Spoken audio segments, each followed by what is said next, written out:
সহ্য করবে না, আমাকে রক্ষা করবে।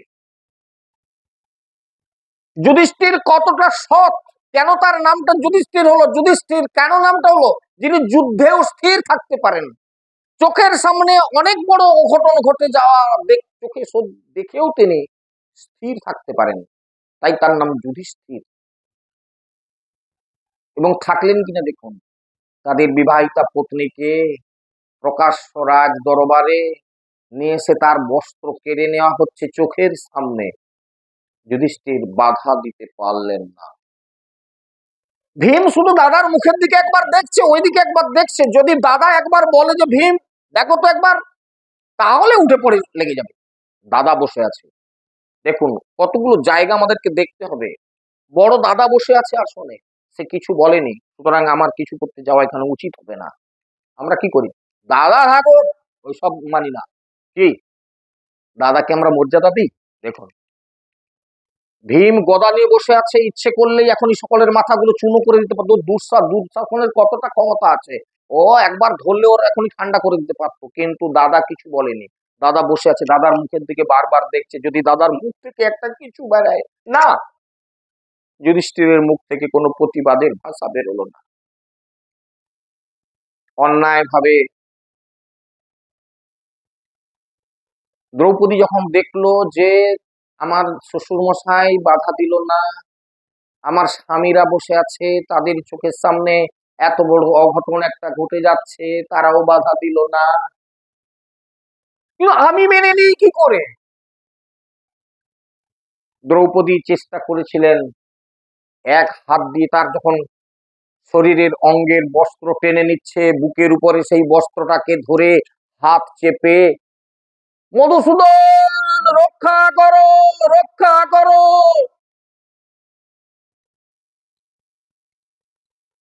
ভগবান দেখলেন এখনো বন্ধন আছে। খুব মন দিয়ে জায়গাটা শুনবেন। কি সে নিজে চাইছে আমার শরীরের লজ্জা আমি নিজেই ঢেকে নেব, তাই এখনো সে বুকে চেপে এরকম ধরে বলছে মধুসূদন রক্ষা করো। ভগবান বললেন তোমার ক্ষমতাটা শেষ করো, কতটা আছে, তারপর আমি আছি। খুব মন দিয়ে শুনবেন। আমরা লাঠি দিয়ে কাউকে মারতে চলে যাই, তারপর দেখা গেল যে ওরাই আমাকে লাঠি পেটা করলো, কানতে কানতে ঘরে আসতেছি, তখন আমরা কি বলি? ওরে ভগবান তোর বিচার করবে রে, তুই আমাকে এরকম মানলি, অমুক তমুক হেন। ওরে ভগবান যদি বিচার করবে, তোর দায়িত্ব দিচ্ছ, তাহলে তুমি লাঠি লেগেছিলে কেন? জায়গাগুলো খুব উপলব্ধি করবে। ভগবান যদি বিচার করবে বলে তুমি এখন কানতে কানতে ঘর ঢুকছো, তুমি লাঠি নিয়ে দৌড়ে গেলে কেন? তেমনি দ্রৌপদী কি করছে? বুকের লজ্জাকে এরকম দু হাতে করে চেপে ধরেছে, বস্ত্রটা যাতে করে টেনে নিতে না পারে, আর চিৎকার করে ডাকছে মধুসূদন রক্ষা করো, রক্ষা করো। আর ভগবান মধুসূদন বললেন দ্রৌপদী এখনো তোমার নিজের ইচ্ছা আছে, চেষ্টা আছে, তুমি নিজের চেষ্টায় তোমার নিজের লজ্জা তুমি নিবারণ করবে। ঠিক আছে, তোমার ক্ষমতাটা যতটা যায় যাক, তারপর আমি দেখব। যখন ভগবান আসলেন না রক্ষা করতে, তখন ভগবানের কাছে যাওয়ার জন্য একটা হাত তুলে দিলেন, তখন দুটা হাতও তুলতে পারছেন না। এক হাতে বুকের লজ্জাটাকে ধরে রেখে একটা হাত উপর দিকে তুলে বলছে মধুসূদন রক্ষা করো, কিন্তু এক হাত দিয়ে বুকের লজ্জা ঢেকে রাখতে পারা গেল না। দুঃশাসন তার সারা অঙ্গের বসন ভূষণ টেনে নিয়েছে, সারা শরীরটা তখন বিবস্ত্র হয়ে গেছে। আমি যখন সারা শরীরটা আমার বিবস্ত্র হয়ে গেছে, তাহলে আমার তো যখন আর কিছুই থাকলো না, তখন দ্রৌপদী দুটা বাহু তুলে বলেছিল মধুসূদন রক্ষা করো, রক্ষা করো। বলার সঙ্গে সঙ্গে স্বয়ং ভগবান বস্ত্র দিয়ে দ্রৌপদীর লজ্জা নিবারণ করেছিলেন। আমরা যতক্ষণ না ভগবানের কাছে পূর্ণ ভাবে আত্মসমর্পণ করতে পারি, পূর্ণভাবে যতক্ষণ না সারেন্ডার হতে পারি, ততক্ষণ ভগবান আমাদেরকে কৃপা করতে আসতে পারেন না। তাই ভগবান দেখলেন এই ব্রজকুমারীদের এখনো লজ্জা আছে, এরা বুকের লজ্জা ঢাকছে, নিচের লজ্জা ঢাকছে, ওদেরকে দুটো হাত তোলাতে হবে। কি করে হাত তোলানো যায় প্ল্যান করলেন। প্ল্যানটাও তো খারাপ না। বরুণ দেবের কাছে তোমাদের অপরাধ হয়ে গেছে, তোমাকে বরুণ দেবের কাছে যেতে হবে না, তোমাদের একটা দিক সুবিধা করে দিচ্ছি, তোমরা শুধু দুটো হাত তুলে জড় করো, আর আমার কাছেই তোমরা বলো যে আমরা এরকম অজান্তে নিজেদের ভুলে একটা অপরাধ করে ফেলেছি, আপনি আমাদের ক্ষমা করুন, তাহলেই হয়ে যাবে। ব্রজ সুন্দর দেখলেন যে আর তো উপায় নেই। হ্যাঁ, ভগবান এইভাবেই তাদেরকে দুটি হাত তুলিয়ে তাদের সমস্ত লজ্জাটুকুকে কেড়ে নিলেন। ইত্তর চুতেরাভিহিতং ব্রজবালা মত্তা বিবস্ত্রা প্লবনং ব্রতচ্যুতিম তৎপুত্তি কামাস্তু দেশ সকর্মাণং সাক্ষাৎ কৃতং নিমুরো বদ্ধ মৃগজৎ।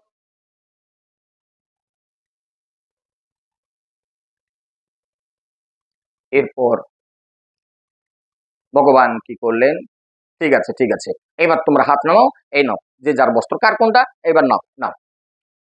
তারা কি করলেন, তাড়াতাড়ি করে শীতও নিবারণ হবে আর লজ্জাও নিবারণ হবে, তাই বস্ত্রগুলি তাড়াতাড়ি তারা পরিধান করে নিলেন।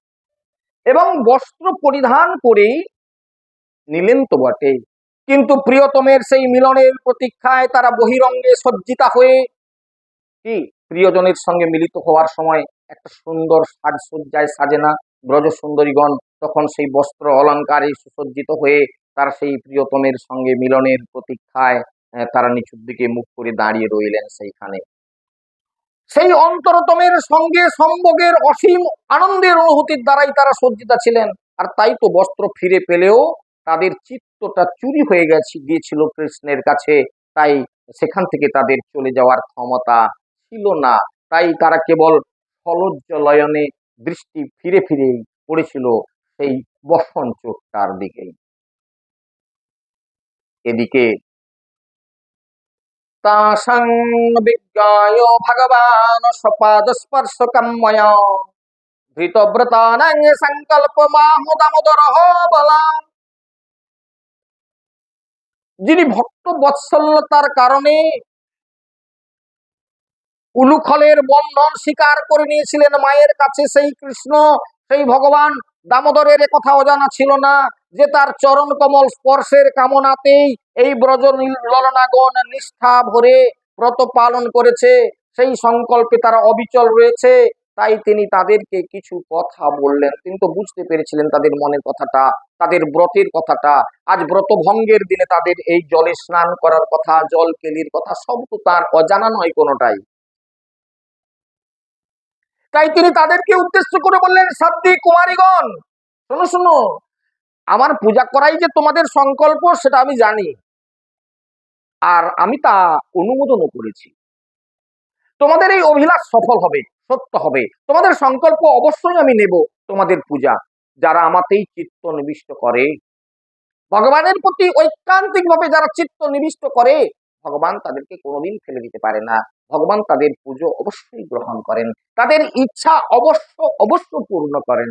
আমরা শুধু ভগবানের কাছে যেতে পারি না, আমাদের ডাক তার কাছে আমরা পৌঁছাতে পারি না, শুধু মুখে একটা স্পর্শ মাত্র বলি, কিন্তু অন্তরটা আমাদের চায় না। ওই যে বললাম, দ্রৌপদী যতক্ষণ তার বুককে চেপে রেখে মধুসূদন বলে ডাক দিয়েছিল, ততক্ষণ মধুসূদন আসেনি। যখন সারা শরীর বিবস্ত্র হয়ে গেল, যখন তার আর কোনো দিকে কুল কিনারা কিছু থাকলো না, তখন দুটো বাহু তুলে আত্মসমর্পণ করে দিয়েছিলেন।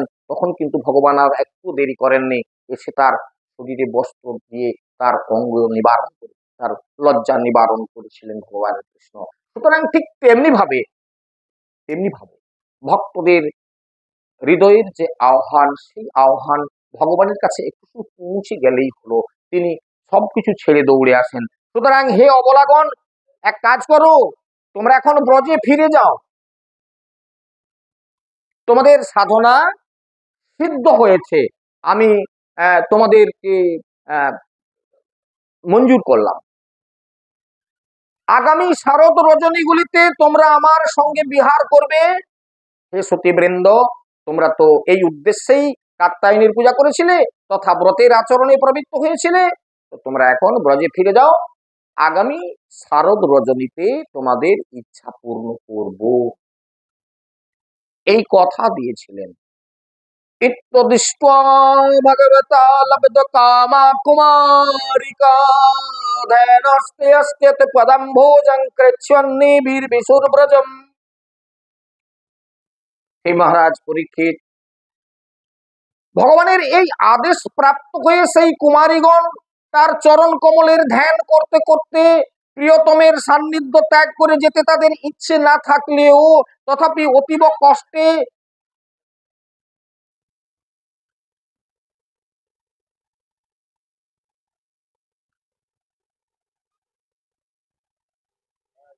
তাদের মনের গোপন লালিত কামনা অবশ্য তাদের পূর্ণ হয়ে গিয়েছিল।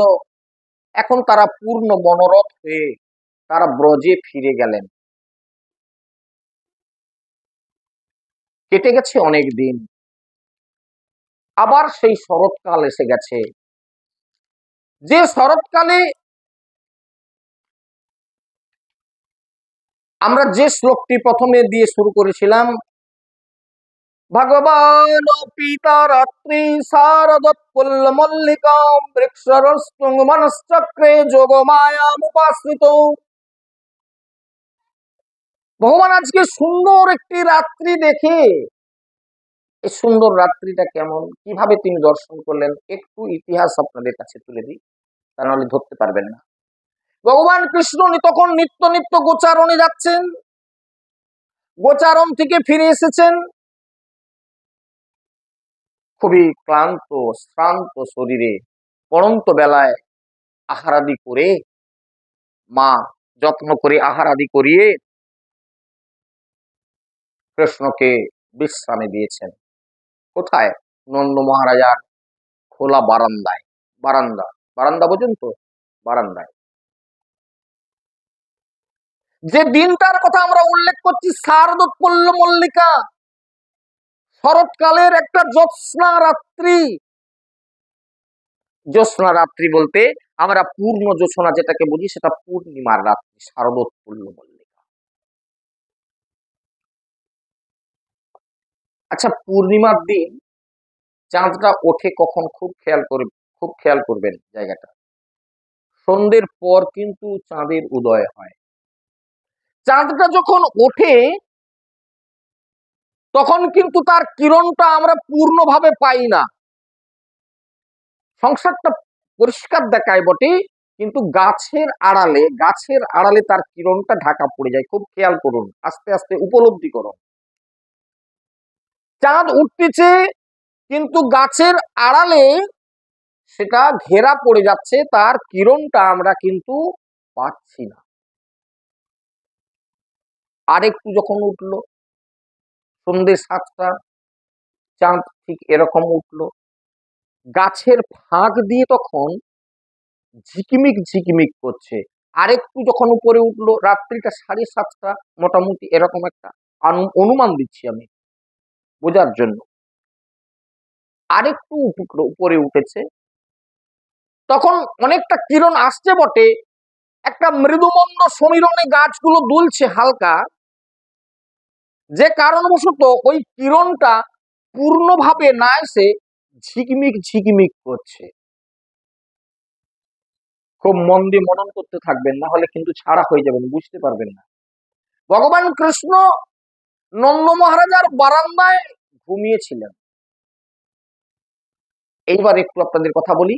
অনেকের এই এটা আছে, ঘুমিয়ে আছে, হঠাৎ করে তার রুমের মধ্যে যদি আলো জ্বালিয়ে দেন, কে কে রে, হয় না? তেমনি চোখে যদি কেউ একটা টর্চ লাইট দিয়ে চিকচিক চিকচিক করে এরকম করে আলোটা দিয়ে দেয়, হ্যাঁ কে রে বাবু ওরম। ভগবান কৃষ্ণ ঘুমাচ্ছিলেন দিব্যি সেই বারান্দায়, খুব মৃদুমন্দ সমীরণে, শরৎকাল, সুন্দর বাতাস লাগছে গায়ে, হ্যাঁ, ঘুমাচ্ছিলেন সন্ধ্যেবেলাটা। হঠাৎ ওই যে গাছ দুলছে মৃদুমন্দ সমীরণে, গাছটা দুলছে, চাঁদের কিরণ তার চোখের উপরে পড়তেছিল, চিকচিক চিকমাক চিকমিক করছে। মানে তখন ওই গাছের দোলনের ফলে কি হচ্ছে, আলোটা ঝিকঝাক ঝিকঝাক হচ্ছে না, চাঁদের কিরণটা। ঘুমটা ভেঙে তাকিয়ে দেখলেন একটা চাঁদের কিরণ সুন্দরভাবে তার উপরে এসে পড়েছে। আহারে, রাত্রিটা খুব সুন্দর। তদরুরাজ কুকুভা করৈর মুখং প্রচ্চা বিলিম্পন্ন রুণেন শান্তময়ী সচার্য নিয়ানি নামোদ গচ্ছুতু মৃজন প্রিয় প্রিয়ায়াম ইব দীর্ঘ দর্শন। সেই আশ্চর্য সুন্দরী রজনী দেখলেন ভগবান। তার যে একটা প্রসন্ন দৃষ্টিপাত, সেই প্রসন্ন দৃষ্টিপাত সেটি হয়ে উঠলো দিব্য এবং একটা অলৌকিক রাত্রি। অলৌকিক রাত্রি কিসে অলৌকিক? ভগবান এইরকম একটা রাত্রির জন্য অপেক্ষা করেছিলেন। এতদিন পূর্ণিমা হয়নি, মানে সেই অঘ্রাণ মাসের পর আর পূর্ণিমা পাওনি ঠাকুর মশাই, যে এই আবার শরৎকাল আসতে তবে পেলে।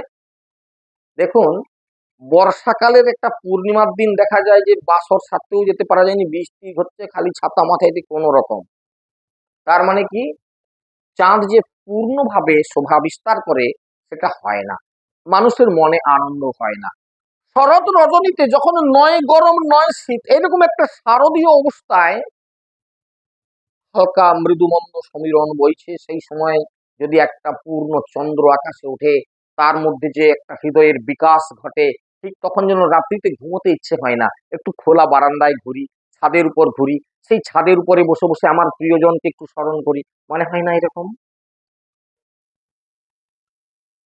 এরকম প্রিয়জনের কথা ভাবতে ভাবতে সেই চাঁদের দিকে তাকিয়ে দেখা যায় যে অনেক রাত্রি, অনেক রাত্রি হয়ে গেছে, অনেক অনেক রাত্রি হয়ে গেল, না এবার ঘুমিয়ে পড়ি। মনে হয় না এরকম? ঠিক সেই রকম একটি রাত্রি আজকে দর্শন করলেন ভগবান কৃষ্ণ। এর আগে পূর্ণিমা গুলো হয়ে গেছে, কিন্তু সেই পূর্ণিমা এত সুন্দর নয়, সেই চাঁদের কিরণ এত সুন্দর নয়, যেটা আজকে একটা দিব্য স্থান পেয়ে গেল, যেটা প্রাকৃত সম্বন্ধ শূন্য এই রাত্রি।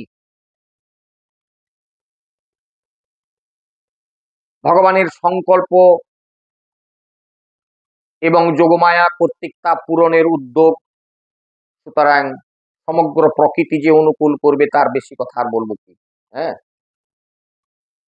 একেবারে 16 কলায় পূর্ণচন্দ্র উদিত হলেন, নিজের সুধা মাখা আরক্তিম কিরণ করে পূর্ব দিগবধূর মুখখানিকে রঞ্জিত করে, যেন দীর্ঘ অদর্শনের পরে মিলিত প্রিয়তার প্রিয়াকে প্রণয়ের আদরে, হ্যাঁ, অত্যন্ত ভক্তি ভরে অভিষিক্ত করছেন। এই সুন্দর চাঁদ,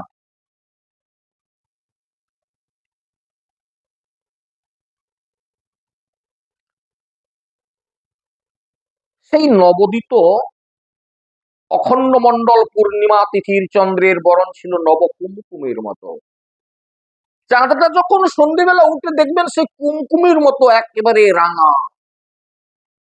দৃष्ट्वा कुमुदवन्तं अखण्डमण्डलं रमानावने नवकुमुकुममारुणं वनं च तत्कमलगभीरञ्जितं जगौ कलं वामदृशं मनोहरम्। তিনি বারান্দা থেকে তাকিয়ে দেখলেন নিচের সমগ্র বনভূমি যেন প্লাবিত হয়ে যাচ্ছে, প্লাবিত হয়ে যাচ্ছে। কিসের প্লাবন? ওই চাঁদের কিরণের একটা প্লাবন যেন বয়ে যাচ্ছে, বন্যার মতো যেই সেই আলোর একটা ঝলক যেন খেলে যাচ্ছে, তার কোমল কিরণে বনে উপবনে উচ্ছলিত হয়ে যাচ্ছিল, যেন কোন লোকোত্তরের অনুরাগের হিল্লোল। সমগ্র পরিবেশটি একেবারে যেন একটা দিব্য উজ্জ্বল রস বিস্তারের পক্ষে একটা অনুকূল। এইরকম একটা সুন্দর পরিবেশ দেখে তিনি কি করলেন, তার সেই মধুর মুরলিতে তান তুললেন। নিসম্মগীতং তদনঙ্গবর্ধন বজস্ত্রীয় কৃষ্ণ গৃহীত মানসা মনোলক্ষিতোদ্যমা সযত্র কান্ত জবলল কুণ্ডলা। সমগ্র পরিবেশটি এইরকম একটা দিব্য উজ্জ্বল রস বিস্তারের পক্ষে অনুকূল দেখে, দিব্য উজ্জ্বল রস, দিব্য উজ্জ্বল রস, সেই রসটা কি? সেটা হচ্ছে মাধুর্যপূর্ণ রস। একটু প্রাকৃত জগতের সম্পর্ক আপনাদের ধরিয়ে দেওয়ার চেষ্টা করি, তাহলে রাসকে আরেকটু ভালো করে বুঝবেন। বিবাহের পরে স্বামী স্ত্রীতে একটু বাইরে বেড়াতে যায়, ঠিক এইরকম সময় কোনো মানে পূর্ণিমার সময়, মানে এরকম চন্দ্র কিরণোজ্জ্বল সময় দেখে যায়, যেটাকে আমাদের জগতে কি বলি গো? হানিমুন বলে না, হনিমুন। হনি কথার অর্থ হচ্ছে মধু, আর মুন শব্দের অর্থ হচ্ছে চাঁদ। হনিমুন মানে হচ্ছে মধুর চন্দ্রিমা, মধু চন্দ্রিমা। এইরকম একটা চন্দ্রিমা রাত্রিতে দুজন দুজনের পাশাপাশি বসে তাদের দুজনের অন্তরের অন্তরতম স্থলের যে কথাগুলো, সেইগুলো দুজনের মধ্যে বিনিময় হয়, এবং যে বিনিময়ের মধ্য দিয়ে সেই দুটো প্রাণ একাকার হয়ে যায়, সেই মধু চন্দ্রিমা। সেই মধু চন্দ্রিমা রাত্রিতে যেমন প্রিয় প্রিয়া একসঙ্গে বসে দুজন দুজনকে হারিয়ে যায় ওই চাঁদের আলোতে, চাঁদের কিরণে, ঠিক সেই রকম রাত্রিতে ভগবান কৃষ্ণ মুরলিতে ধ্বনি করলেন। যারা ভজনের মধ্যে আছেন, যদি কেউ থেকে থাকেন, তাদেরকে একটু ভজনের ধারায় ধরিয়ে দিই, তারা ফাঁকে পড়বেন কেন। এই স্বরটা কি ছিল? গুরুদেবের কাছে যারা কাম বীজ কাম গায়ত্রী উপাসনা পেয়েছেন তারা আমার কথাটা বুঝতে পারবেন, বাকিরা বুঝতে অবশ্য পারবেন না। ক্লিং, অস্ফুট একটা কাম বীজের যে প্রথম অক্ষরটা ক্লিং, এই ক্লিং যুক্ত মধুর তান তুললেন, ক্লিং যুক্ত মধুর তান। যে মধুর তানে কি হয়? তদনঙ্গ বর্ধনং, তদনঙ্গ বর্ধনং, অনঙ্গ বর্ধন হয়ে যায়, অনঙ্গ বর্ধন হয়ে যায়। অনঙ্গকে খুব মন দিয়ে শুনতে থাকুন, নাহলে কিন্তু একটু জায়গা যদি কেউ বেতাল করে দেন আর পরে বুঝতে পারবেন না। এই জন্য মনটা এদিকে টান টান রাখুন, ওইদিকে একটু গোলমাল হচ্ছে, একটু অন্যমনস্ক হচ্ছে, আপনারা আনমনা থেকে একটু বিরত হন, তাহলে বুঝতে পারবেন। ভাগবত কথার মধ্যে কেউ বিরতি ঘটাবেন না, এটা অন্য কিছু অনুষ্ঠান না, আর ছেলে মেয়েদের আনাগোনার জায়গা না। হ্যাঁ, মনটাকে টান টান রাখুন, তাহলে বুঝতে পারবেন। একটু ছাড়া হয়ে গেলে আর বুঝতে পারবেন না। তদনঙ্গ বর্ধন, শ্রীমদ ভাগবতম বলছে নিঃসম্য গীতম তদনঙ্গ বর্ধনং বজস্ত্রিয় কৃষ্ণ গৃহীত মানসা আজগবরণ্য নাম লিখ্যতদ্দমা সযত্র কান্ত জবলল কুণ্ডলা। এই অনঙ্গকে, অনঙ্গ হচ্ছে কামদেব। এই কামদেব দেবাদিদেব ভোলানাথের ধ্যান ভাঙাতে গিয়েছিলেন। ভোলানাথ যোগী পুরুষ, তার যোগ বিঘ্ন করতে গিয়েছিলেন কে? কামদেব। তাকে বিভিন্ন ছলাকলা করে তার ধ্যান ভাঙাতে গিয়ে যখন তার ধ্যান ভাঙিয়ে দিলেন জোর জাবস্তি করে, ওরে তোরা কেন এখানকে আসছু মা, সেদিকের দিকে জানা, তোরা তো কথা বলবি, গন্ডগোল কর।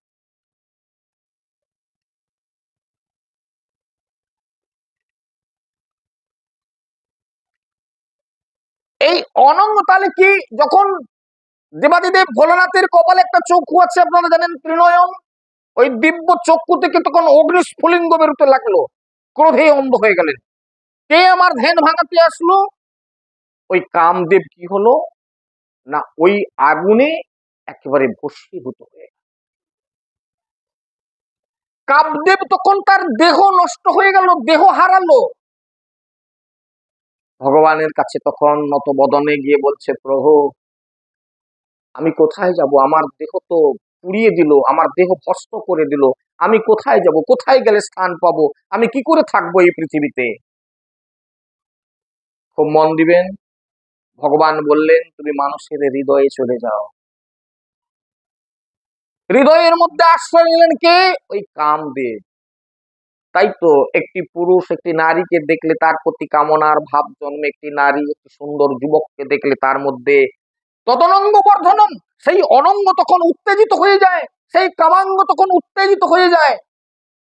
এই বাঁশিটা শোনা মাত্র, ক্লিং শব্দে, যারা ওই যে বললাম না, কামবীজ গায়ত্রীর যারা উপাসনা পেয়েছেন গুরুদেবের কাছ থেকে, তারা বুঝতে পারবেন ক্লিং শব্দের মধ্যে কি আছে। ক, লি, ইং, এই তিনটা অক্ষরের মধ্যে কি আছে, এর ব্যাখ্যাটা যারা জানতে পেরেছেন, যদি আপনাদের ব্যাখ্যার প্রয়োজন থাকে তাহলে মন্ত্রাস্তূপ কৌস্তুভ বলে একটা গ্রন্থ আছে, এই গ্রন্থের মধ্যে অর্থগুলো বর্ণনা করা আছে, আপনারা দেখে নেবেন। এটা সকলের কাছে প্রকাশযোগ্য নয়, সেই কারণে এই জায়গাটা আমি রাখলাম। ব্রজসুন্দরীগণ এই বাঁশিটা শুনে, এই মনোহরি মৃদু মধুর তান শুনে ভগবানের সঙ্গে মিলনের যে একটা আকাঙ্ক্ষা, সেই আকাঙ্ক্ষাটাকে কিছুতেই যেন তারা আর অবদমিত করতে পারলেন না, চেপে রাখতে পারলেন না। এত প্রবল ভাবে তাদের উদ্যাপিত করে তুললো যে অন্য কিছুতেই তখন তাদের আর মন থাকলো না, সবকিছু তুচ্ছ হয়ে গেল। কি কি তুচ্ছ হয়ে গেল? কোন কোন ব্রজ সুন্দরী তারা পতির সেবা করতেছিল, তাকে অতৃপ্ত অবস্থায় রেখে উঠে চলে গেল। দুহন্ত বিয়সু কশ্চিদ দোহং হিত্তা সমত সুখা পয়োধিশ্রিত সংযাব মুদ্যাস পরাজজু। কেউ কেউ গবাদি পশুকে খাওয়ার দিচ্ছিল, তারা খেয়ে তৃপ্ত হয়নি, খাবার তাদের পূর্ণ হয়নি। পরিবেশ শিশুন পয় শস্যজন্তা পতিন কশ্চিৎ স্নন্ত গোপ্যস্য ভোজনম। মায়েরা বাচ্চাকে স্তন দিচ্ছে। ওমা, মায়েরা ভালো জানে যে বাচ্চা যতক্ষণ না তৃপ্ত হয়, ওর পেট যতক্ষণ না ভরে, ও কিন্তু ছাড়বে না আপনাকে। যদি সেই অবস্থায় ওকে ছাড়িয়ে দেন, সেই কান্নার বোধহয় কেউ শুনেনি, গোটা পাড়াকে তুলে বসাবে। তাহলে কি মা, ঠিক কিনা? এইভাবে কোন কোন ব্রজসুন্দরী সন্তানকে স্তন দিচ্ছিলেন। এই মধুর বংশীর ধ্বনি যখন কানে গেল, তদনঙ্গ বর্ধনং, তাদের শরীরটা এমন হয়ে গেল, কোনো কিছু বাধা সব তুচ্ছ হয়ে গেল, স্বামীর সেবা তুচ্ছ হয়ে গেল, গৃহের দরজা তুচ্ছ হয়ে গেল, সন্তানকে স্তন দেওয়া তুচ্ছ হয়ে গেল। কোল থেকে বাচ্চাটাকে নামিয়ে রেখে উঠে চলে গেল। বাচ্চাটা যে কেঁদে কেঁদে আটকে যাচ্ছে, সেটা তার আর কানে যাচ্ছে না। কিরকম বস্তু, টান টান জায়গা, শুনতে থাকুন খালি। কোন কোন গোপী তখন গোদহন করছিলেন, বাঁশি শোনা মাত্র তাদের সবকিছু ভুল হয়ে গেল। দুধ দহন করতেছিল, রয়ে গেল। কেউ কেউ দুগ্ধ উড়ানে চড়িয়েছিল, উনুনে যে দুধ রে পড়ে যাচ্ছে, পোড়া গন্ধ উঠছে, দুধ পোড়া গন্ধ একটা স্পেশাল আছে না গন্ধ, সেই গন্ধ উঠছে, তথাপিও বেরিয়ে চলে গেল, দরজার খোলা রয়ে গেল। রাত্রিকালে দরজার উন্মুক্ত রয়ে গেল, বেরিয়ে চলে গেল। আরে দরজাটা লাগিয়ে দিয়ে যা। রাত্রিবেলা আপনারা কোথাও বাইরে গেলে দরজাটা বেরিয়ে বন্ধ করে, ভেতর থেকে বন্ধ করো, আমি আসছি এখন। কিন্তু দরজা খোলা রেখে বেরিয়ে চলে গেল। লিম্পন্ত প্রমিজন্ত হন্যান্ত কাশ্চলোচনে বস্ত্রাভরণা কশ্চিৎ কৃষ্ণান্তিকাং যজু। যারা অন্যদেরকে খাদ্য পরিবেশন করছিলেন, শিশু সন্তানদের দুগ্ধ পান করাচ্ছিলেন, নিজের স্বামীদের সেবা করছিলেন, অথবা নিজেরা ভোজন করছিলেন, তারা সকলেই এই সব কাজ যেমন তেমন করে ফেলে রেখে বেরিয়ে পড়লেন। গোপীরা কেউ কেউ চন্দনারির দ্বারা অঙ্গরাগ করতেছিলেন, অপরের গাত্র মার্জন করতেছিলেন, আবার কেউ কেউ বা চোখে কাজল দিচ্ছিলেন। কাজল দিতে দিতে তাদের এমন ভুল হয়ে গেল, এক নয়নে কাজল রেহ এক কুণ্ডল দোলনি। একটা চোখে কাজল দেওয়া হয়েছে, আরেক চোখে কাজল দেওয়া হলো না।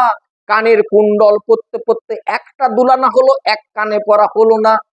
কতটা বিস্তৃত হলে, কতটা শরীর নিজের হাতের বাইরে চলে গেলে এমনটা হতে পারে। কৃষ্ণের প্রতি যে লালসা, ভগবানকে পাওয়ার যে তীব্র আকাঙ্ক্ষা, যেখানে এগুলো বাধা হতে পারে না। কৃষ্ণ ভজনের কথাই বলা হচ্ছে, শুধু ব্রজগোপীরা ছুটে যাচ্ছে না, ওটা তো বাইরের গল্প শোনানো হচ্ছে। তাহলে কৃষ্ণকে পাওয়ার জন্য হৃদয়ের যে দৃঢ়তা, বৃষ্টি হচ্ছে, যাব না, বাট হচ্ছে বটে, যেতাম কাদা মাদা, ওই জন্য যাই। তাহলে এরকম না, অন্তরটা কিরকম, কতটা একনিষ্ঠ হলে, কতটা একনিষ্ঠ হলে। এখনো জনের নয়নে কাজল রেহ। মেয়েরা কোনোদিন এক চোখে কাজল লাগিয়ে চলে যায় গো মা, আরেক একটা কানে এক কুণ্ডল ঝোলানো হলো, এক পাশে কুণ্ডল ঝোলানো হলো না, এরকম করে মায়েরা কোনোদিন যায় গো? কিন্তু ভুলে গেল। কৃষ্ণের বাঁশির রব শুনে সব ভুল হয়ে গেল। নিচের বসনটা পরা হয়েছে, উপরেরটা বসন পরা হয়নি। মাগো, এবার আমি আর বেশি ব্যাখ্যায় যাব না। নিচেরটা পরা হয়েছে, মানে ওই যেটা নিচের পরিধানটা ওইটাই মাত্র পরেছে, যে সে চলছে। মানে সে দৃশ্য কি দৃশ্য ভাবুন, কিরকম দৃশ্যটা হবে, এবং কিরকম একা, একা নয়, একা নয়, তারা দলে দলে এইভাবে চলে যাচ্ছে, একা না দলে দলে চলে যাচ্ছে। যা বর্ষমানা পতিভি পিতৃভির ভাতৃবন্ধুভি গোবিন্দা পহিত স্থাত মনো ন বর্তন্ত মোহিতা অন্তর্গৃহগতা কশ্চিদ গোপহলবদ বিনির্গম কৃষ্ণং তদ্ভাবনা যুক্তা দদ্ধো মিলিত লোচনা। পতি পিতা বন্ধু ভ্রাতা জ্ঞাতি বন্ধুগণ কাউকে কাউকে বাধা দিচ্ছে, তুমি কোথায় যাচ্ছ? পতি বলছে তার পত্নীকে, তুমি কোথায় যাচ্ছ এত রাত্রিতে দরজা খোলা রেখে, ফিরে এসো। কারোর ভাই বাধা দিচ্ছে তার বোনকে, তুই কোথায় যাচ্ছিস, ফিরে আয়। সেই বাধা তাদের কানে গেল না। কৃষ্ণ ভজনের, কৃষ্ণের এত তীব্র আহ্বান, ভগবান যখন ভক্তদেরকে কাছে ডেকে নেয় তার এতই গতি। নদী যখন ছুটে যায় তাকে জিজ্ঞাসা করবেন, নদী তুমি কোথায় যাচ্ছ এত স্রোত নিয়ে, এত বেগ নিয়ে? আমি সমুদ্রে যাচ্ছি। একটু দাঁড়াও, এই যে নদীতে এখন স্রোত চলছে, ওকে বলুন যে একটু দাঁড়াও, আমি একটা বাধা দিচ্ছি, এখানে দাঁড়াও। কোনো ব্যারিকেড আপনার মানবে না, এই অবস্থায় কোনো বাঁধ আপনার টিকবে না, ও সবকে ভেঙে নিয়ে বেরিয়ে যাবে। ঠিক তেমনি তাদের সঙ্গেই তুলনীয় এই ব্রজগোপীদের হৃদয়, তেমনি ভাবে তারা ছুটে চলতেন। তমেব পরমাত্মা যার বুদ্ধ্যাপি সঙ্গতা জহর গুণময়ং দেয়ং সত্য প্রক্ষিণ বন্ধনা। এইভাবে তারা কৃষ্ণকে নিজেদের উপপ্রতিবুদ্ধিতেও তার সঙ্গে মিলিত হয়ে তৎক্ষণাৎ সকল প্রকার বন্ধন থেকে মুক্ত হয়ে গুণত্রয়ের বিকার যুক্ত প্রাকৃত দেহ পরিত্যাগ করলেন। প্রাকৃত দেহটা তাদের পরিত্যাগ হয়ে গেল। এইবার একটু কথায় আসি। প্রাকৃত, প্রাকৃত দেহ কি? প্রাকৃত দেহ হচ্ছে মায়িক দেহ, প্রাকৃত দেহ হচ্ছে বন্ধনের দেহ। আমাদের প্রত্যেকের বন্ধন আছে। সকলে আপনারা ঘড়ি দেখতেছেন, বাবাজি কখন শেষ করবে, এই চিন্তা যতক্ষণ থাকবে ততক্ষণ কৃষ্ণ কথা শোনা যাবে না। কারণ কি, কদিন ধরে আমাকে বলছে একটু তাড়াতাড়ি করবেন, আর বাড়িতে গিয়ে সব এদেরকে খেতে টেতে দিতে শুইতে শুইতে এসে 12টা বেজে যাচ্ছে। কি করব, আমারও 12টা বেজে যাচ্ছে, কিন্তু কিছুই করা যাচ্ছে না। আসলে কৃষ্ণ কথার মধ্যে এত এত এত টান যে আমি যেন না বলে নিজের কষ্টটা আর সহ্য করতে পারছি না, জানেন তো। ভগবানের কথা বলতে বলতে কখন যে সময় চলে যায় আমি বুঝতে পারি না। সেই জন্য অপরাধ মার্জনা করে দেবেন, আমি কিছুতেই পাচ্ছি না আপনাদের সেই কথাটা রক্ষা করতে। কৃষ্ণ কথার মধ্যে যে এত সুখ, কৃষ্ণ কথার মধ্যে যে এত লালসা, তা হয়তো আমরা বুঝতে পারি না। তাই তো কখন যে আমরা বিস্মিত হয়ে যাই ভগবানের কথা বলতে বলতে। ঠিক তেমনি ভাবে ব্রজগোপীরা তাদের হৃদয়ের সমস্ত বন্ধন ত্যাগ করে তারা ছুটে চলেছেন। একটি রমণী কতগুলো তার বাধা, দেখুন। একটা পতির গৃহ, পতিকে ছেড়ে যাওয়া 1 নম্বর। 2 নম্বর হচ্ছে রাত্রিকাল। কোথায় যাচ্ছ তুমি? ছেলেরা যায় বাইরে ঘুরে আসে, যাই করুক করুক, মেয়েরা কেউ রাত্রিতে কাকু কিছু না বলে যদি রাত্রি 8টার পর চলে যায়, আপনারা কি বলবেন? যা তুই যেদিকে গেছিস সেদিকে যা, বেরিয়ে যা বাড়ি থেকে। তোকে আর, ওরা ভাবেনি যে এই বাড়ি আর আমাদেরকে কোনোদিন ফিরিয়ে নেবে না? সে চিন্তা ছিল না, না ছিল না। কারণ তারা ফিরে আসবেন বলে, গৃহে ফিরে আসবেন বলে তারা বেরিয়ে যায়নি। সবকিছুকে পরিত্যাগ করে কৃষ্ণের চরণে সব সমর্পণ করে দিয়ে তারা ছুটে বেরিয়ে যাচ্ছে। এইবার একটা কথা বলি, কৃষ্ণের প্রতিজ্ঞা এক আছে পূর্ব হইতে, যে জয়ছে ভজে কৃষ্ণ তারে ভজে তৈছে, যে যথা মানে প্রপদ্যন্তে ত্বাং তথৈব ভজাম্যহম মম বাত্তানুবর্তন্তে মনুষ্য পার্থ সর্বস্ব। অর্জুন, গীতাতে বলেছিলেন ভগবান, অর্জুন তুমি শুনে রাখো, জগৎকে বলে দাও, যে যথা মাং প্রপদ্যন্তে ত্বাং তথৈব ভজাম্যহম, যে যেখানে যেমন ভাবে আমার ভজনা করে থাকে, আমি পারি না থাকতে তদ্রূপ ভজনা করে তার ঋণ শোধ না করা পর্যন্ত আমি কিছুতেই শান্তি পাই না। কৃষ্ণের প্রতিজ্ঞা এক আছে পূর্ব হইতে, যে জয়ছে ভজে কৃষ্ণ তারে ভজে তৈছে। যারা ভগবানকে অনেক উপহার দিয়ে পূজা দিল, ভগবান ঋণী হয়ে যান, তোর আমি অনেক খেলাম রে, তোকে আমি এরকম করে কবে খাওয়াবো, সেদিন আমি মুক্তি লাভ করব তোর কাছ থেকে। এইবারে প্রশ্ন আসুন, ব্রজের অসংখ্য গোপীরা এই যে বাড়ি থেকে বেরিয়ে গেল কৃষ্ণ গয়িত মানসা, কৃষ্ণগত প্রাণ হয়ে, কৃষ্ণকে সব সমর্পণ করে দিয়ে, যেখানে পতি পুত্র গৃহ ভ্রাতা বন্ধু কোন আত্মীয় পরিজন তাদেরকে বাধা দিতে পারলো না, সেই মনলি এই যে শত সহস্র ব্রজগোপী বেরিয়ে গেল, কৃষ্ণ আমি প্রশ্ন করি তোমার কাছে, এদের ঋণটা তুমি কি করে শোধ করবে?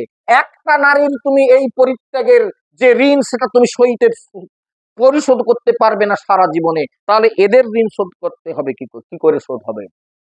যে কারণে কৃষ্ণ হলেন, পারলেন না, সে প্রতিজ্ঞা ভঙ্গ হলো গোপীর ভজনে। এই গোপীদের ভজন এমন, গোপীদের ভজন এত কঠিন, সেই কঠিন ভজনে কৃষ্ণের এই বাক্য মিথ্যা হয়ে গেল, রক্ষা করতে পারলেন না, সেই প্রতিজ্ঞা ভঙ্গ হলো গোপীর ভজনে।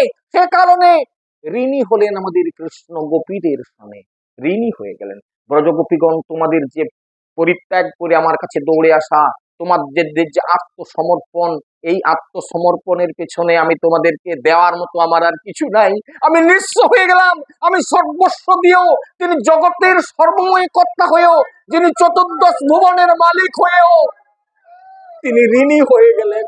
তিনি ব্রজগোপীদের কাছে বললেন, আমি তোমাদের কাছে ঋণী হয়ে গেলাম, আমি আর জীবনের সর্বস্ব দিয়েও আমি যদি এই ঋণ পরিশোধ করার চেষ্টা করি, তাও আমি কোনোদিন সমর্থ হব না।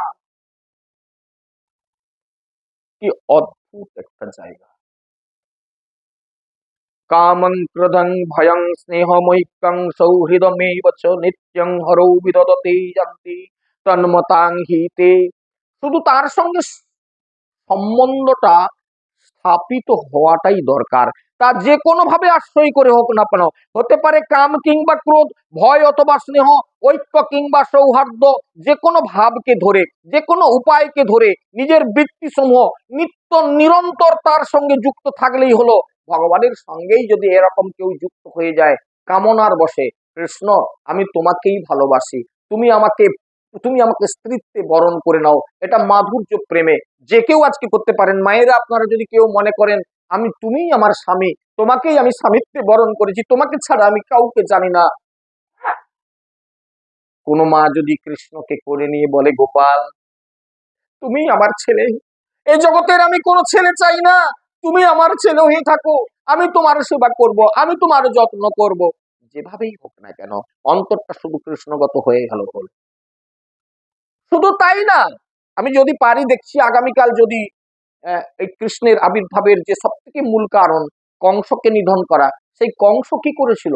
কংস কি কৃষ্ণকে কোনোদিন ভালোবাসতো না, কিন্তু ভয় করত, কি মনে মনে চিন্তা করতো, আমার চিরশত্রু, আমায় হত্যা করবে, ওকে মারো।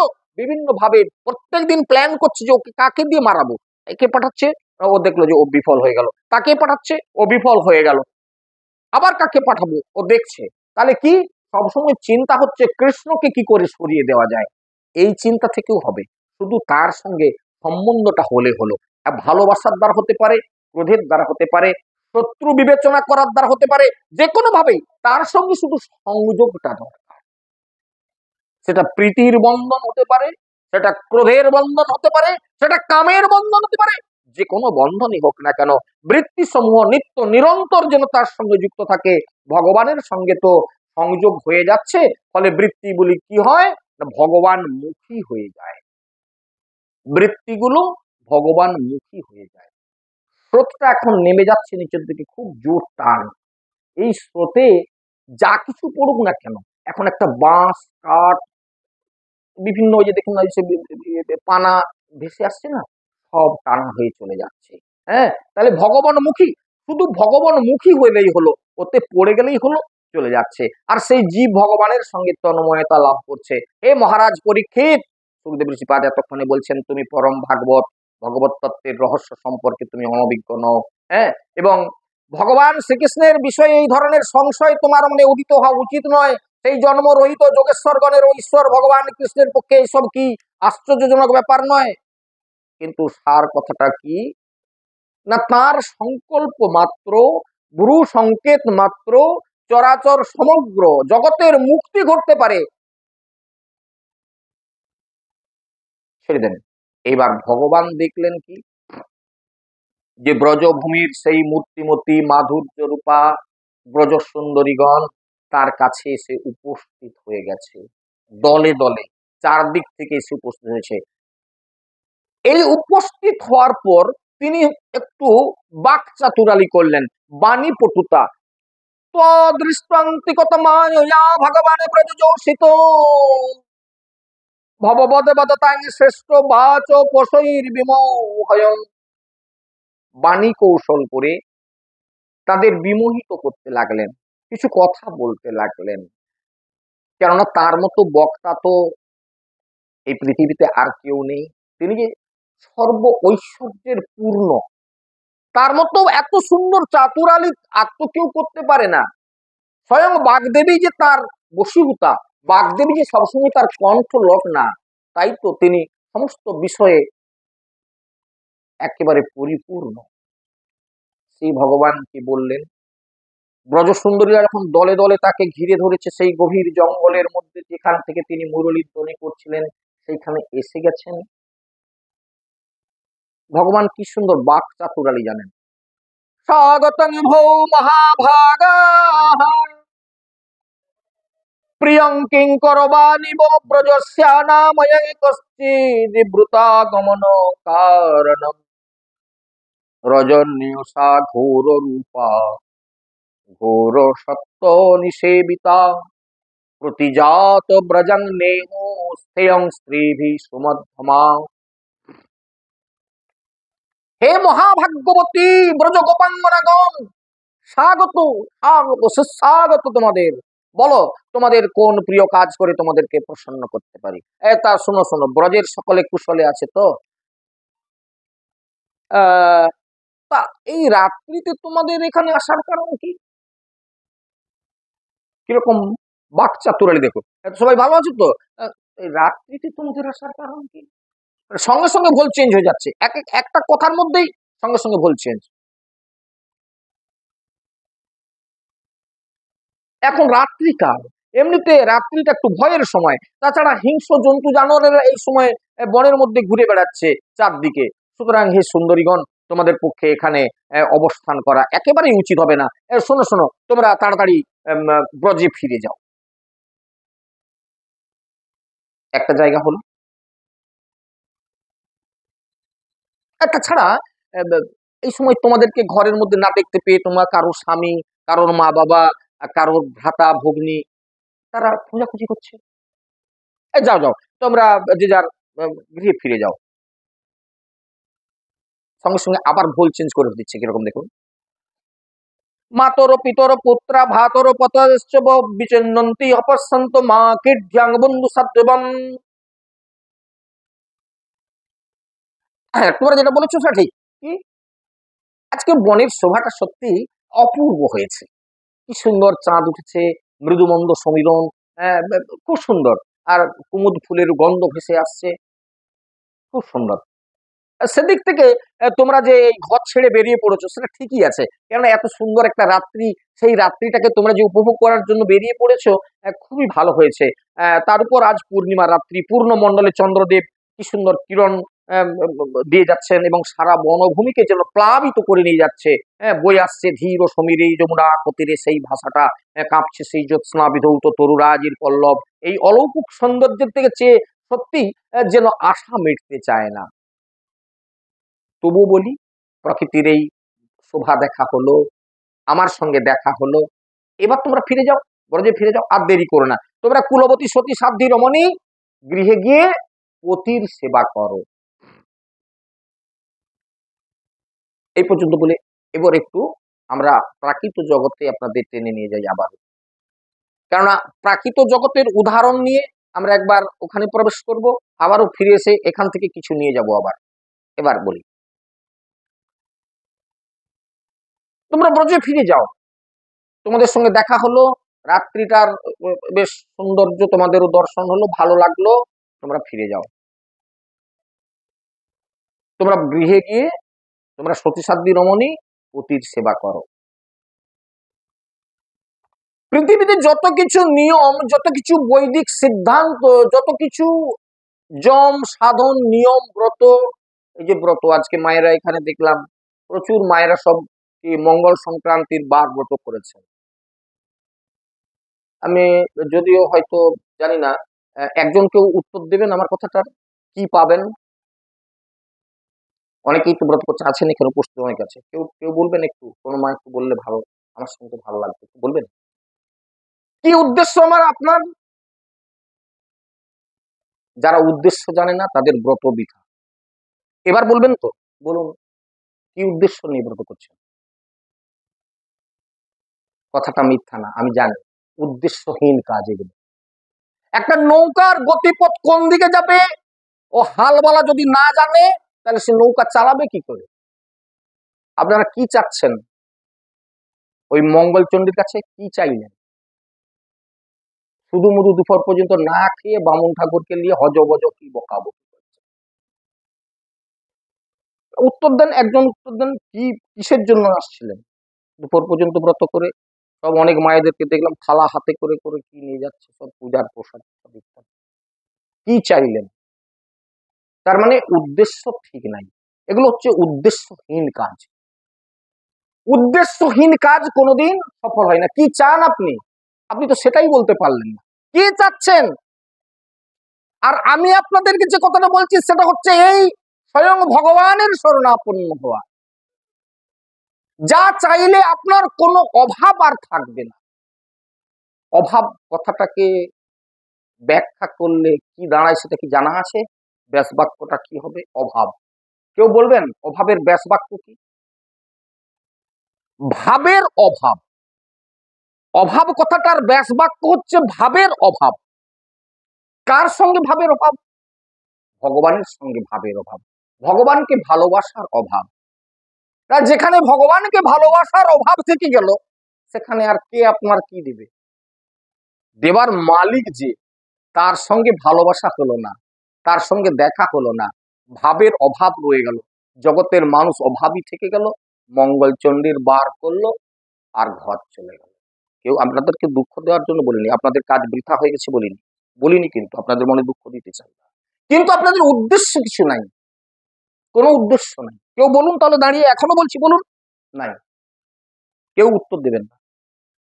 করে সকলে, শাশুড়ি কত, আমি বৌমাও করি, আমার মেয়েও করে, যুগ যুগ করে আসছে, বলে পূর্বা পুরুষ হয়ে আসছে তো হয়।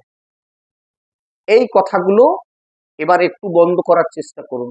মানুষ তো আপনি, জীবনে জানুন কোথায় গেলে কি পাওয়া যায়, সত্যের পেছনে ধাওয়া করুন। অন্ধকারের দিকে দৌড়াচ্ছেন, অন্ধকারে দৌড়ে কিছু পাওয়া যায় না, আলোর দিকে দৌড়ায়। ওই আলোটা জেনে নেন সদ্গুরু আশ্রয় করে। এই অজানা পথে ধাওয়া করে কিছু লাভ হবে না। কারণ আপনি কেউ মনে কিছু করবেন না, আমি তো আপনাকে বারবার জিজ্ঞাসা করছি কি উদ্দেশ্যে গেছিলেন, বলুন, মনের কথাটা বলুন। এবং তার মালিককে, যেমন আপনার সংসারের মালিক হচ্ছে আপনার স্বামী, আপনার কাপড়ের দরকার, স্বামীকে বলতে হবে আমার কাপড়টা ছিঁড়ে গেছে গো, এক জোড়া কাপড় আনতে হবে, আমার আমার এই বস্তুটা নেই, এটা এনে দিতে হবে। কাকে বলবেন? পাড়ার কাকু বললে এনে দেবে আপনাকে শাড়ি? তো এ তো ঘটনা সেরকম চলছে না। আপনার অভাব মিটবে কি করে? ভগবানের সঙ্গে ভাবের অভাব হলে হয় অভাব। ভগবানের সঙ্গে ভাব কোথায়? ভাব। আমি যে কথা এখন বলতে চাইবার জন্য এই কথাটা আপনাদের কাছে তুলে ধরলাম, আপনাদেরকে ব্যথা দেওয়ার জন্য নয়। কথাটা হচ্ছে এই, ভগবান তাদেরকে বলছে যে তোমরা এবার ফিরে যাও, ফিরে গিয়ে স্বামীর সেবা করো, পতির সেবা করো। ভগবান বললেন, আমি বলি না। আমার কথা বলে আপনারা মানবেন কেন? ভগবান এইরকম ব্রজসুন্দরীগণ যারা সবকিছু ত্যাগ করে কৃষ্ণের কাছে দৌড়ে এসেছে, তাদেরকে ভগবান বলছে যে তোমরা গৃহে ফিরে যাও, গৃহে ফিরে গিয়ে পতির সেবা করো।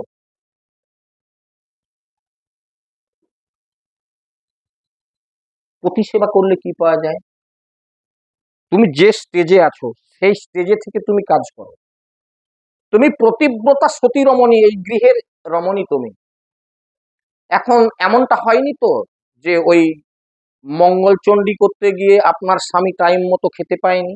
এমনটা হয়নি তো? ধরিয়ে দিচ্ছি ক্লুটা দেখুন। এমনটা হয়নি তো আপনার গৃহদেবতা জল পায়নি বেলা 12টা পর্যন্ত? এমনটা হয়নি তো? যাকে নিত্য আপনি একটু প্রণাম করেন, যে তুলসী তলায় গলায় আঁচল দিয়ে সন্ধ্যা দেন, সেই তুলসীতে জল দেওয়া হয়নি চণ্ডী করতে গিয়ে? এমনটা হয়নি তো? খুব জায়গাগুলো, সিরিয়াস জায়গাগুলো লক্ষ্য করবেন। ভাগবতীর কথাগুলো শুনতে হবে, মনন করতে হবে। এই কানে পূর্বাম এ পাশে চলে গেল, এরকম করলে হবে না। ওই জন্য আমি সবসময় বলি যে কোনো গন্ডগোলের মধ্যে যাবেন না। গন্ডগোল হলে ওকে স্থিমিত করবেন, একটা মন করবেন, এদিকে রাখবেন, তবে শুনলে বুঝতে পারবেন। আমি যে ক্লুগুলো দিলাম, এই ক্লুগুলোতে আপনারা ঠিক আছেন তো? পতি সেবায় কোথাও বিঘ্ন হয়নি? বাড়ির যে গাভী মাতা আছে, গাভীটা টাইমে জল পায়নি, এমন হয়নি তো? বাড়িতে যে বাস্তু দেবতা আছে তাকে জল দেওয়া হয়নি, এমনটা হয়নি তো? যদি হয়ে থাকে তাহলে ভগবান শ্রীকৃষ্ণ কি বললেন? তোমরা গৃহে ফিরে যাও, পতি সেবা করো। কি বললো? পতি সেবার মধ্যেই তো সতী রমণীর সবকিছু পাওয়া। পতিকে অভুক্ত অবস্থায় রেখে কোনো ভজনই কখনো সিদ্ধ হতে পারে না। কিন্তু ব্রজরমণীদের কাছে যে প্রসঙ্গ, সে প্রসঙ্গের কাছে ভগবানকেও পর্যন্ত হার মানতে হলো। ভর্তু শুশ্রূষণাং স্ত্রীণাং পরধর্ম সমাজয়া তদ্বন্ধুনাং চ কল্যাণং প্রজানাং চানুপোষণম দুঃশীলো দুর্ভাগো বৃদ্ধ জড়ো রোগা ধনহ পিবা অতি স্ত্রীভীর নহতবা লোকে সুভীর পাতুকি। ভগবান একদম সুন্দর করে সেই জায়গাটা আরো বোঝাচ্ছেন ব্রজরমণীদেরকে, তোমরা কেন আমার কাছে এসেছো? তোমরা গৃহে ফিরে যাও, পতির সেবা করো, অথবা আমার প্রতি যদি গভীর অনুরাগ বশত হয়েই থাকো, তোমরা এখানে এসে থাকো, তাহলেও হয়তো অনুচিত হয়নি, তার ঠিকই হয়েছে। কারণ সমস্ত প্রাণী, সমস্ত পশু পক্ষী পাখিরা পর্যন্ত আমাকে ভালোবাসে, আমাকে দেখলে আনন্দিত হয়। তা হে কল্যাণী গোপীগণ, স্বামী এবং তার আত্মীয়দের আন্তরিকভাবে অকপটে সেবা এবং সন্তানদের পালন পোষণ করাই হচ্ছে স্ত্রীলোকের ধর্ম। হ্যাঁ, দুঃশীল দুর্ভাগ্য বৃদ্ধ জড় দুর্গা ধন পিবা অতি স্ত্রীবীর্ণ হতব লোকপ্রভিপাতকি। যে নারীগণ উত্তম লোকপ্রাপ্তির অভিলাষ করেন, যারা ঊর্ধ্বলোক আশা করবেন, তাদের পক্ষে স্বামী মহাপাতকী না হলে কোনো অবস্থাতেই তাকে পরিত্যাগ করে হ্যাঁ অন্যদিকে মতিগতি নিয়ে যাওয়া উচিত না। তিনি দুশ্শীল, দুষ্ট স্বভাব, ভাগ্যহীন, বৃদ্ধ, আমার স্বামী বৃদ্ধ হয়ে গেছে, ওর প্রতি ভালো লাগে না, সে মূর্খ, আমি অনেক পড়াশোনা করেছি তাই ওকে ভালো লাগে না, কথাগুলো আমার না, ভাগবত বলছেন কথাগুলো। হ্যাঁ, কুলস্ত্রীর পক্ষে উপপতি সেবা সমস্ত ভাবেই নিন্দনীয়। সুতরাং তোমরা পতির কাছে ফিরে যাও। কিন্তু কথাটার উত্তর কি? কথাটার উত্তর হচ্ছে শ্রবণাৎ দর্শনাৎ ধনাময়ী ভবঃ কুতর কুর্কীর্তিতা ন তথা সন্নিকর্ষেণ প্রতিজাত তো গৃহহীনাম। আরো বিশেষ কথা এই, আমার দর্শন, আমার শ্রবণ, আমার কীর্তন এবং ধ্যানের দ্বারা আমার প্রতি যে অনুরাগ ভক্তি জন্মায়, এই মনুষ্য দেহ ধারণ করে বর্তমান আমার সান্নিধ্যে তা হয় না। সুতরাং তোমরা এখন নিজের গৃহে ফিরে যাও। জায়গাটা খুব ভালো করে অনুভব করুন। কি সেটা? আমার দর্শন নিশ্চিতভাবে ভালো, আমার কথা শোনা নিশ্চয়ই ভালো, আমার গুণকীর্তন শোনা নিশ্চয়ই ভালো, এটা মিথ্যা কথা নয়। আমার সান্নিধ্যে এগুলো জন্ম হয়, এ কথা মিথ্যা নয়। কিন্তু তোমরা এখন নিজের নিজের গৃহে যাও এই কারণবশত যে যেটা একান্তে জন্মায় সেটা সকলের কাছে হয় না। আপনি যদি মনে করেন যে এইখানে বসে বসে আমি কৃষ্ণ ভক্তি দেখাবো, তা হয় না। এটা ভজনটা বাড়িতে হওয়া চাই, একান্তে হওয়া চাই। আজকে আমি বলেছিলাম যে যারা কৃষ্ণ ভজন করবেন, তারা যদি চান আজকে কৃষ্ণ ভজন দেওয়া যেতে পারে। আজ হরিদাস ঠাকুরের প্রাপ্তি দিবস। কেন? ভজনটা বাড়িতে বসে করতে হয়, কৃষ্ণে অনুরাগ আসবে। এই নাম করতে করতে নামের একদিন কৃপা হবে।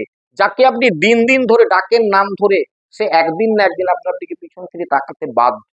কারণ আপনি যতটাই ডাকছেন, সেই ডাকের ফলস্বরূপ তাকে একদিন পিছন থেকে তাকাতেই হবে, তাকাতেই হবে।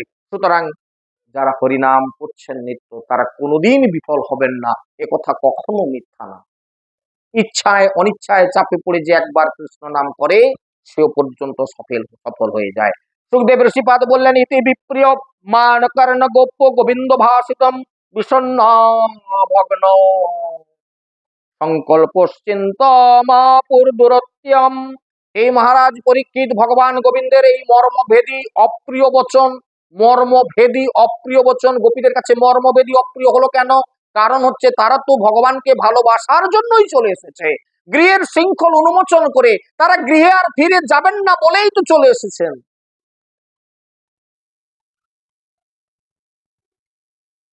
তাহলে তাদেরকে ফিরতে বলাটা তো তাদের কাছে কষ্টের, তারা তো সব ছেড়ে চলে এসেছে। এই প্রসঙ্গে একটা উদাহরণ বলি।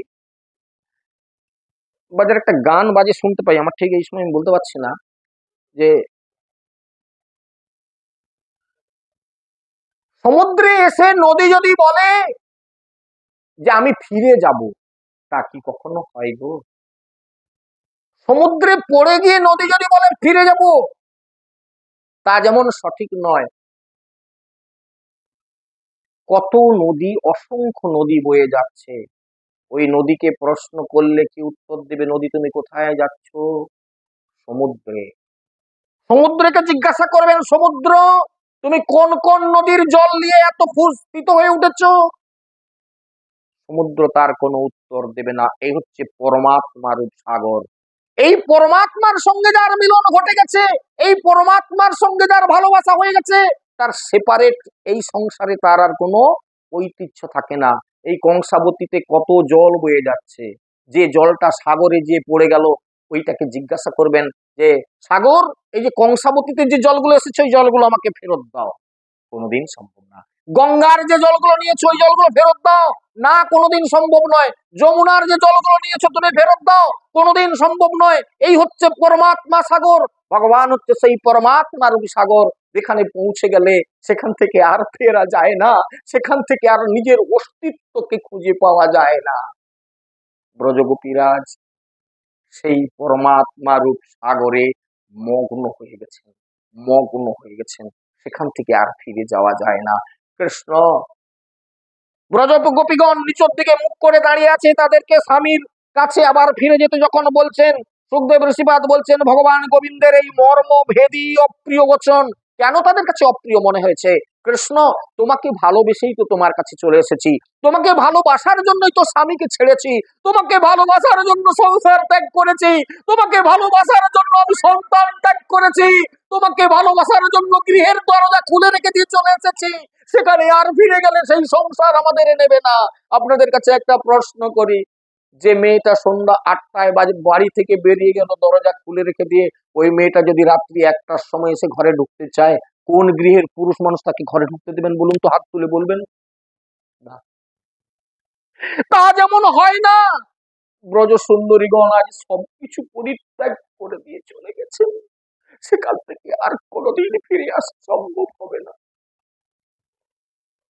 ইতি বিপ্রিয়মা কর্ণ গোপো গোবিন্দ ভাষিতম বিষণ্ণা ভগ্ন সংকল্পশ্চিন্তামাপদুরত্বয়ম কৃত্বা মুখন্নব শৌচ শশনেন সুস্বাদ বিম্বাধরণী চরণেন ভুবং লিখন্ত অশ্রৈরূপাৎ কুচ কুমকুমানি তন্মুদ্য দুঃখ ভরাস্ম তুষ্ণে। ভগবানের এই মর্মভেদী কথা শুনে, অত্যন্ত দুঃখপূর্ণ কথা শুনে তাদের নয়নে জল আসলো, নিচের দিকে মুখ করে তারা মাটিতে নখ দিয়ে, ওই যেমন কাউকে হয়তো আপনি বকছেন, দেখবেন সে মাটিতে আঙুল দিয়ে সে নখ দিয়ে আখ চিরা কাটে না, নিচের দিকে বিমার, মানে এটা হচ্ছে অবচেতন মনের কাজ। অবচেতন মনে তারাও তেমনি ভাবে করতে লাগলো, চোখের কাজল ধুয়ে চোখের জল টপ টপ করে পড়তে লাগলো, নিচুর দিক থেকে মুখ আর তারা তুলতে পারছে না।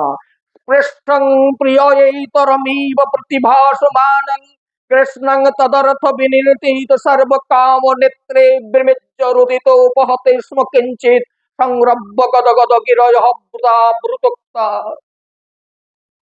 চোখের জলে তাই তাদের দৃষ্টি রুদ্ধ হয়ে গেল, চোখে জল ছপছপ করছে, আর কৃষ্ণের দিকেও তাকাতে পাচ্ছে না, চোখে তারা আর কিছু দেখতে পাচ্ছে না। তবু এত সবের পরেও শেষ চেষ্টা হিসেবে তো তাদেরকে কৃষ্ণকে কিছু উত্তর দিতে হবে, কিছু তো বলতে হবে।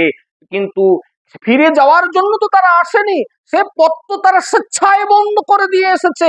তারা সুতরাং চোখের জল মোছেন সেই শ্যাম সুন্দর অনুরাগীরা, মুখের কথা তাদের বেঁধে যায় প্রণয় কোপের আবেশে, গদগদ স্বরে তখন সেই ব্রজগোপীরা ভগবান কৃষ্ণের উদ্দেশ্যে বলতে লাগলেন, মৈবাং বিভোহ হর্তি ভবান গদিতং সংসং সন্তজ্য সর্ব বিষয়াংস্তব পদমূলম ভক্তা ভজস্ব দুর্বগ্রহ মা স্মানম দেবো যথা হদি পুরুষো ভজতে মুমুক্ষুঃ। তুমি যে সমস্ত সাধনার মূল, তুমি যে অত্যন্ত দুর্লভ, পতিব্রতা সতী রমণী পতির সেবা করে, সে তো তোমাকে পাওয়ার জন্য। বৈষ্ণবেরা কৃষ্ণ ভজন করে যাচ্ছে, যে কোনো ধর্মের মানুষ তার ভগবানের আরাধনা করে যাচ্ছে, সে তো তোমাকে পাওয়ার জন্য। আর যারা তোমাকে পেয়ে গেছে তাদেরকে তুমি ফিরে যেতে বলছো কেন? ধর্মের সমস্ত পথ তো সমুদ্রে গিয়ে মিশেছে, সমস্ত নদী যেমন সমুদ্রে মিশেছে, তেমন সমস্ত ধর্মের পথ তো তোমার সঙ্গে গিয়ে মিশেছে। যারা তোমাতে হাজির হয়ে গেছে তাদের তো ফিরে যাওয়ার আর কোনো প্রশ্ন ওঠে না। ভগবান তুমি বড় চালাক লোক, এই ব্রজগোপীদের প্রশ্নের এবারে উত্তর দাও। যে কোনো ধর্মেরই হোক না কেন, তাদের ভজন সাধন তো তাকে পাওয়ার জন্য, কিন্তু যারা তার সঙ্গে মিলিত হয়ে গেছে তাদের আর ফিরে যাওয়ার কোনো কথা ওঠে? আমরা তো গৃহের শৃঙ্খল উন্মোচন করে এসেছি শুধু তোমাকে পাওয়ার জন্য। পতি পুত্র স্বামী গৃহের দরজা খুলে পালিয়ে এসেছি শুধু তো তোমাকে পাওয়ার জন্য।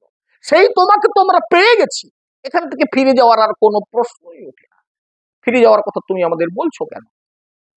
কুর্বন্তি হি তৈরতিং কুশল্যাস্য আত্মান নিত্য প্রিয়ে পতিসুতা দেবীরার্দ বৈকিং তন্ন প্রসীদ পরমেশ্বর স্মাস মাছিদ্য আসংভৃতাং তৈ চিরাদরবিন্দ নেত্র।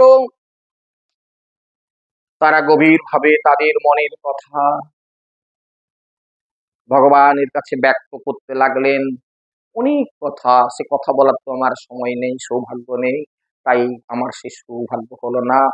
বর্ণনা করতে করতে এই রাসের কথা অন্তত 3 থেকে 4 রাত্রি দরকার, কিন্তু এই সামান্য সময়ে আমার পক্ষে তো সম্ভব হচ্ছে না। অনেক মনের আশা থেকে গেল, তবু মনের কষ্ট নিয়ে যেটুকু বলবার প্রয়োজন সেইটুকু বলার দিকে এবারে এগিয়ে যাওয়ার চেষ্টা করি। এমনি ভাবে যখন ভগবান কৃষ্ণের প্রতি তাদের যে কথা,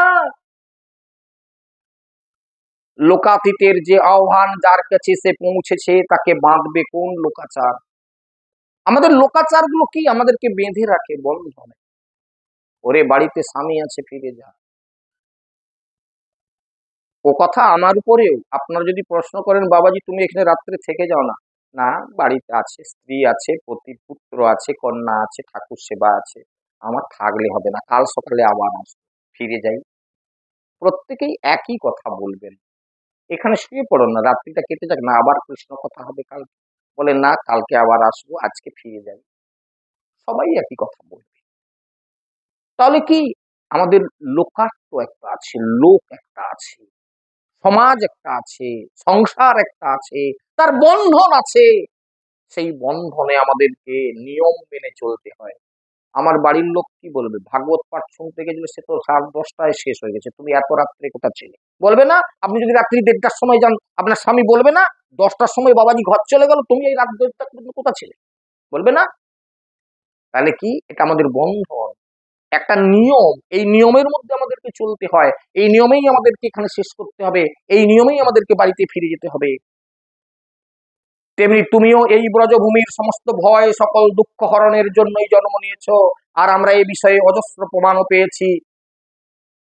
ওগো আত্মবান্ধব, আমরা যে একান্ত ভাবে কাতর এবং নিতান্ত অসরণ, তোমার ওই মঙ্গলময় করকমলের অভয় স্পর্শ দাও আমাদের শিরে, আমাদের তপ্ত বক্ষে, তোমার এই দাসীদের হৃদয়ের জ্বালা শান্ত হয়ে যাক। আরতি ভরা নিবেদন, কঠিন আরতি, জীবন মন প্রাণ উজাড় করে ভগবানের চরণে সবকিছু সমর্পণ করে দেওয়া ব্রজগোপীদের। সুখদেবের শ্রীপাদ বলছেন, ইতি বিক্লবিতং তাসাং শ্রুত্তা যোগেশ্বরেশ্বর প্রহস্য সদয়ং গোপীরাত্মা রাম অপ্যরিয়মত। গোপাঙ্গনাগণের এই ব্যাকুল আহ্বান, এই আত্মভরা নিবেদন ভগবানের হৃদয়ে কৃপার উদ্রেক করলো।